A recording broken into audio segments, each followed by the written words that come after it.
Assalamualaikum warahmatullahi wabarakatuh. Welcome back to my YouTube channel. Balik lagi bareng aku Cici. Kali ini aku akan bagi-bagi tips untuk kalian saat pandemi corona gini, gimana caranya tetap aman ke rumah sakit pilihan saat kalian hamil, melahirkan, ataupun akan vaksin anak kalian. Sebelum ke videonya, jangan lupa like, comment, share, and subscribe.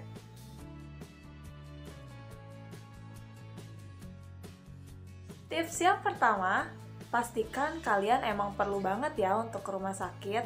Karena kalau misalnya kalian hanya batuk dan pilek, kayaknya belum perlu untuk ke rumah sakit atau klinik. Kalian bisa cari referensi atau klinik online yang bisa kalian konsultasikan. Kenapa sih seperti itu? Karena kalau misalnya memang belum perlu banget untuk ke rumah sakit dan kita paksa untuk ke rumah sakit, kan sayang banget ya, kayaknya badan kita masih sehat-sehat aja, terus di rumah sakit itu ada yang terkena virus ini, karena kan pandeminya lagi besar banget nih, dan kurvanya terus meningkat. Walaupun kita nggak tahu, pasti ada aja orang yang tanpa gejala atau orang yang PDP di rumah sakit tanpa kita ketahui. Tips yang kedua, untuk periksa hamil, melahirkan, dan juga vaksinasi, kalian bisa pilih Rumah Sakit Ibu dan Anak atau RSIA. Kenapa sih seperti itu? Alasannya, karena Rumah Sakit Ibu dan Anak kan biasanya lebih kecil daripada rumah sakit umum. Jadi, resiko orang yang PDP atau orang yang terkena corona di rumah sakit tersebut lebih sedikit. Resiko kepada kita juga akan lebih sedikit. Biasanya di rumah sakit ibu dan anak maupun di rumah sakit umum, semua pasien yang akan dirawat atau semua pasien yang ada gejalanya itu dicek rapid test atau swab. Jika kalian memilih tempat untuk periksa hamil atau melahirkan ataupun juga vaksinasi di klinik tempat bidan atau kliniknya yang lebih kecil dan tempatnya lebih jauh dari red zone atau zona merah, itu pastikan kliniknya itu memeriksakan pasiennya rapid test atau swab atau PCR.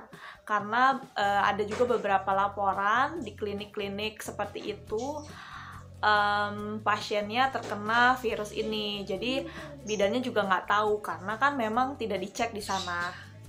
Tips yang ketiga, jangan lupa gunakan masker. Tapi pakai masker kain ya, karena masker medis itu dikhususkan untuk tenaga kesehatan. Karena harganya yang lagi melambung tinggi, jadi kita mengalah ke tenaga kesehatan. Kita pakai masker kain yang dilapisi dengan tisu di dalamnya. Itu juga ampuh kok untuk menyaring bakteri dan juga virus. Yang keempat, yaitu jika perlu gunakan face shield yang kayak gini nih. Karena kan kalau pakai masker kain tuh engap ya. Aku pribadi kalau ngegunain masker kain, seseknya kayaknya 2 kali lipat daripada ngegunain masker yang untuk tenaga medis itu. Jadi menyiasatinya kita pakai masker kain, lalu kita pakai face shield. Jadi saat kita engap, kita bisa buka sedikit maskernya, dan kita masih tetap aman dengan menggunakan face shield itu.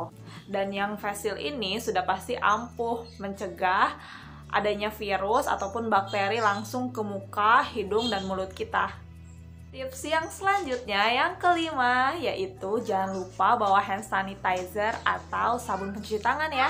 Karena kemarin harga hand sanitizer sempat melambung tinggi, kita ganti aja pakai sabun pencuci tangan atau sabun cair yang kita tuangkan ke wadah kecil, jadi wadahnya bisa kita bawa kemana-mana.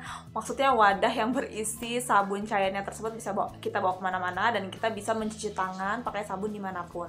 Tapi jangan lupa cuci tangannya yang baik dan benar. Selanjutnya, tips yang keenam, jangan lupa semprot, buang, dan bersihkan barang yang sudah kita bawa dari luar. Misalnya kita dari rumah sakit, nah tas yang kita bawa ini dan perlengkapan yang kita bawa itu disemprot pakai desinfektan. Lalu barang-barang yang sekiranya bisa kita bersihkan, kita lap dengan desinfektan. Dan kita buang barang-barang seperti struk belanjaan dan yang tidak terpakai lagi yang sudah kita bawa dari luar. Yang terakhir, tips yang ketujuh, yaitu jangan lupa mandi dan ganti baju kalian setelah dari rumah sakit atau dari tempat di luar. Karena itu kan kita nggak tahu udah terpapar virus corona atau belum. Jadi insya Allah kita terjauh dari virus tersebut. Sekian video dari aku, terima kasih sudah menonton. Wassalamualaikum warahmatullahi wabarakatuh. See you!